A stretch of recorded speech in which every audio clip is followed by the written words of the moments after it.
সঠিক নিয়মে কিভাবে একটা জিমেইল অ্যাকাউন্ট খুলবেন আজকের এই ভিডিওতে আমি আপনাদের দেখাবো।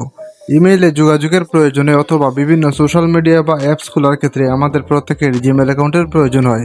তো আজকের এই ভিডিওতে আমি আপনাদের দেখাবো কিভাবে সঠিক পদ্ধতিতে একটা জিমেইল অ্যাকাউন্ট খুলবেন। তাহলে চলুন কথা না বাড়িয়ে মূল ভিডিওটি শুরু করি। তো সম্পূর্ণ নতুন পদ্ধতিতে একটা জিমেইল অ্যাকাউন্ট তৈরি করার জন্য প্রথমে আপনারা আপনাদের জিমেইল অ্যাপসে চলে যাবেন। তো আমি আমার জিমেইল অ্যাপসে চলে গেলাম।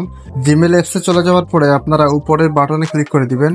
এখানে ক্লিক করার পরে আপনার ফোনে যদি আগে থেকে কোনো জিমেইল অ্যাড করা থাকে আপনার সবগুলো জিমেইল এখানে শো করবে, কিন্তু আপনার মোবাইলে যদি আগে থেকে কোনো জিমেইল অ্যাড করা না থাকে তাহলে এখানে কোনো জিমেইল শো করবে না। সেক্ষেত্রে আপনারা নিচে দেখতে পাচ্ছেন অ্যাড অ্যানাদার অ্যাকাউন্ট নামে একটা অপশন আছে, আপনারা এই অপশনের উপরে ক্লিক করে দিবেন। এখানে ক্লিক করার পরে আপনারা গুগলে সিলেক্ট করে দিবেন। তো আমি সিম্পলি এখান থেকে গুগলে সিলেক্ট করে দিলাম।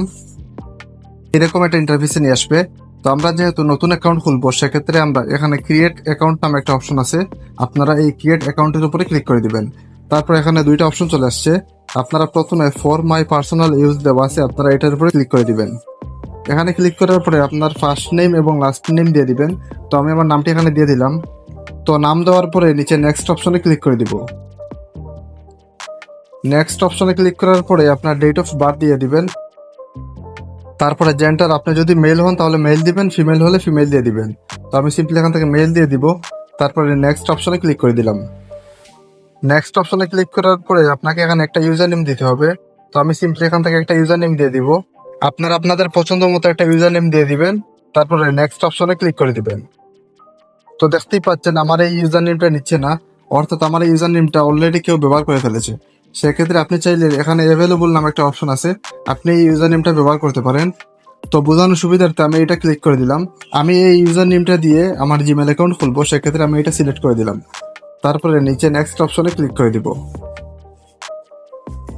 তারপরে আমাদেরকে এখানে একটা পাসওয়ার্ড দিতে হবে, অর্থাৎ বড় হাতের অক্ষর, ছোট হাতের অক্ষর এবং সিম্বল দিয়ে একটা স্ট্রং পাসওয়ার্ড দিতে হবে।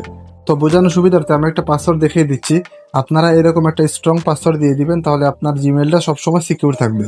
তো আপনারাও এইরকম আমার মতো বড় হাতের অক্ষর, ছোট হাতের অক্ষর, নাম্বার এবং সিম্বল দিয়ে একটা স্ট্রং পাসওয়ার্ড দিয়ে দিবেন, তাহলে আপনার জিমেলটা সবসময় নিরাপদ থাকবে। তো পাসওয়ার্ডটি দিয়ে দেওয়ার পরে আমরা নিচে নেক্সট অপশনে ক্লিক করে দিব। নেক্সট অপশনে ক্লিক করার পরে আমাদের জিমেলটা এখানে শো করতেছে। তারপরে আমরা আবার নিচে নেক্সট অপশনে ক্লিক করে দিব। তারপরে এখানে গুগলের কিছু টার্মস এন্ড কন্ডিশন দেখাবে, আপনারা চাইলে এগুলো পড়ে নিতে পারেন। তারপরে নিচে আই এগ্রি অপশনে ক্লিক করে দিবেন।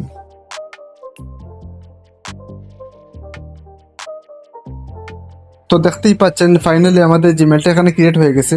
তো আমার অলরেডি অনেকগুলো এখানে জিমেল আছে।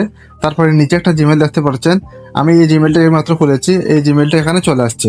তো আমরা যদি এটার উপরে ক্লিক করি, এটার উপরে ক্লিক করার পরে আপনারা দেখতে পাচ্ছেন আমাদের জিমেলটা যে কমপ্লিট হয়ে গেছে এরকম একটা মেসেজ এখানে চলে আসছে।